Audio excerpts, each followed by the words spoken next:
المصريين في استضافة العيد الثاني والأربعين لمدينة الألف قبة وهي مدينة الواد، وطبعا شغلت هذه المدة على أنغام مدينة الواد وعرس الألف قبة. طبعا أنت تمثل الشعراء، كيفاش كانت بداياتك في الشعر والدخول في الشعر؟ طبعا هو الدخول في غمار الشعر يكون على أسس إما أن يكون وراثي أو أن يكون يعني انطلاق من الاهتمام البليغ، فأنا كانوا الاثنين، يعني أنا من عائلة شعرية من ناحية، ثم باعتباري أني كتبت الشعر عمري 14 عام تقريبا، ومن بعد ولدت لي رؤية يعني ثاقبة نوعا ما حول البحث في هذا المجال، إلى أن وصلت إلى إنجاز أول دراسة في الوطن العربي حول العروض في الشعر الشعبي. نعم، أول دراسة في الوطن العربي، وإلى حد الآن لم تطبع هذه الدراسة، إن شاء الله ترى النور عن قريب. إذا كان عندك مثلا إصدارات؟ نعم، عندي ديواني الأخير هو الأول حسيس أول بكورة، اسمه صهيل الخيل، وهي يعني بداية طالع قصيد كنت ألقيته في مدينة أبو ظبي، يقول: صهيل الخيل فمواج الوغى وصرخ بطال جارفها الغضب، ريح عصار هيدك الوطى السيوف يوقعوا بكلمة عرب، معدن در ما يروم الصدى، نحت المجد بحروف الذهب، جنون الشعر من دون الرضا خرت ساجدة الرمز الأدب، راس المال وكنوز الغنى قلم ومحبر ورزمة كتب. ربما هي آراء الشعر متنوعة أكيد، والأكيد أنك تطرقت إلى مواضيع اجتماعية ومواضيع تاريخية في قصائدك الشعرية، خصوصا أن منطقة تونس وكل المغرب العربي لها معاناة في مجال الاستعمار، مجال الظروف القاسية التي كانت. هذا أكيد. أولا يعني نحن لنا نفس التاريخ ولنا نفس الجغرافيا ولنا نفس المصير، وهذا يجعل يعني كل سكان المغرب العربي يعانون نفس المعاناة، عانوا لهم يعني في الفتوحات الإسلامية. فتح المغرب العربي في وهلة واحدة، ومرورا حتى إلى يعني فتح إسبانيا وفتح الأندلس، وأنا أصيل من فتحوا الأندلس في عهد دولة، وأنا من بني أمية، أنا أموي الأصل، وليشرف أن يكون في عهد أجدادي يتم فتح الأندلس وأوروبا، وبعد سقوط غرناطة تم رجوع يعني العرب إلى شمال أفريقيا، أين طبعا تعايشوا في على نفس اللغة، ثم مروا بمرحلة يعني الاستعمار، ولكن المؤكد أنه لم يرضخوا إلى هذا المستعمر الغاشم. من ذلك وأنا رجل تربية بالأساس، أنا كنت أعلم الأطفال بالسنة السادسة ابتدائي، وكان هناك نص يعني يجسد لنا يعني مجزرة ساقية سيدي يوسف يوم 8 فبراير 1958، وكنت الأطفال اللي كنت ندرس فيهم كانوا يبكوا على الشهداء الأطفال آنذاك في مدرسة ساقية سيدي يوسف. وكنت كتبت قصيدة صغيرة في هذا الإطار، اللي كان الوقت يسمح.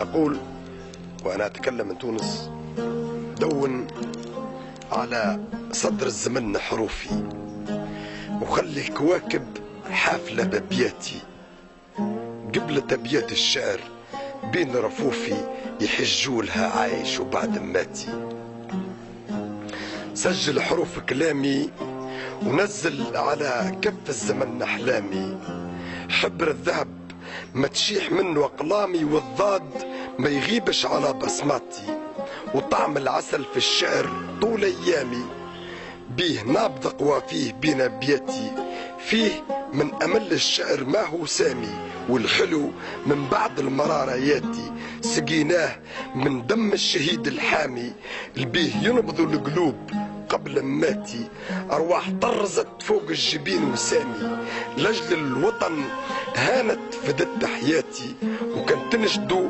هاك البحر الطامي، رمز التطاحل في نظر عواتي، وملحمة بو20 ضو العامي، ومرثيت محزمة الشهيد العاتي، منين زغرت البارود حب ودامي وصحصح غرام الوطن لما شتاتي والمكحلة تنطع في درامي وتطفح امواج الموت فوق وطاتي وبالدم صبحوا موشحين اعلامي والساقية تشهد على حكاياتي والساقية تشهد على حكاياتي منين طاف بينا دمنا من الدامي بيه شعشع التاريخ في صفحاتي ودارت رحات الحرب على ظلامي وثاروا رجال الثار يا سناتي فدودين ما يشفي غليل الظامي قلوب نابضة باسم الوطن نتهاتي بقوة برار تونس قمرتي في ظلامي وما الجزائر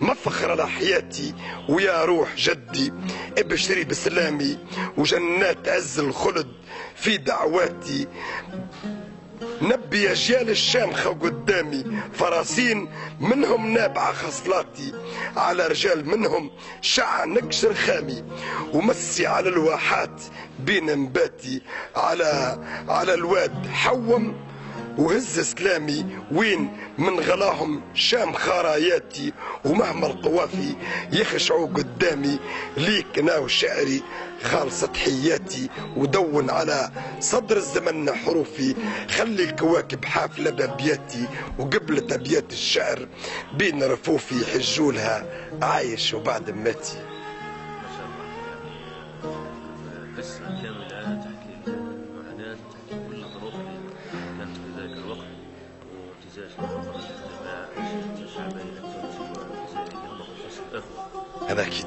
بالنسبة للشعر يعني خاصة الشعر الشعبي كيف ترى الشعر والشاعر الشعبي في الوطن العربي؟ الحقيقة إذا كان باش نقولوا الحقيقة الاهتمام بدرجة أولى بهذا النمط الشعري وهذا النمط الأدبي الخليج يحتل المرتبة الأولى ثم يأتي المغرب العربي وأنا أعتبر أن الجزائر تأتي في المرتبة الأولى في المغرب العربي. أنا حضرت معناها عديد الملتقيات ثم الحقيقة تزخر بطاقات شعرية لم أكن أتصور أنهم بهذه الضخامة وأن هذا المخزون الشعري بهذا المستوى. وأنا حضرت ملتقيات معناها تضم أكثر من 80 شاعر.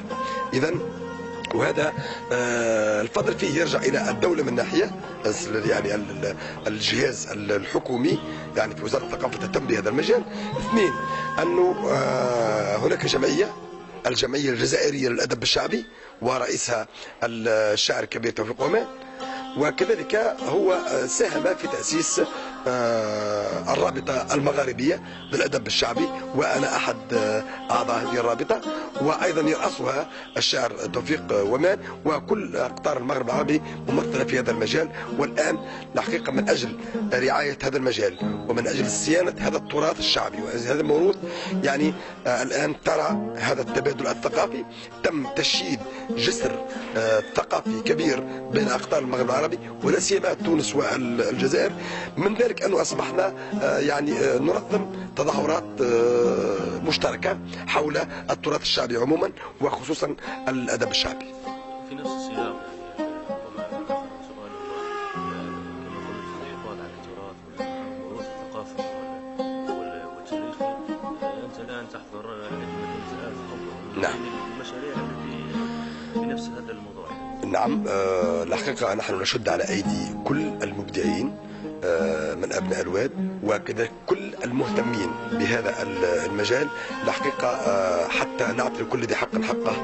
الواد هو أمين ويعني وفي لموروثه وللموروث العربي بصفة عامة وخصوصا تلك الثقافة والتقاليد التي تجمع التونسيين والجزائريين على الشريط الحدودي يعني ولاية جندوبة ولاية الطارف ولاية الكاف ولاية سبهراس ولاية القصرين وقفصة ولاية سبسة ولاية توزر وقبلي ولاية الواد. يعني هناك ثقافة مشتركة القصبة البلولي للشعر لهجات يعني هناك تقارب كبير. لذلك فنحن هنا من أجل يعني إعطاء لمسات عن هذه الثقافة ونساهم في تأثيث الفقرات التي تخدم التراث الشعبي اللي هو طبعا كما تعرفوا جزء من هويتنا ولولاه سنذوب وننصهر في هذه العولمة الجارفة.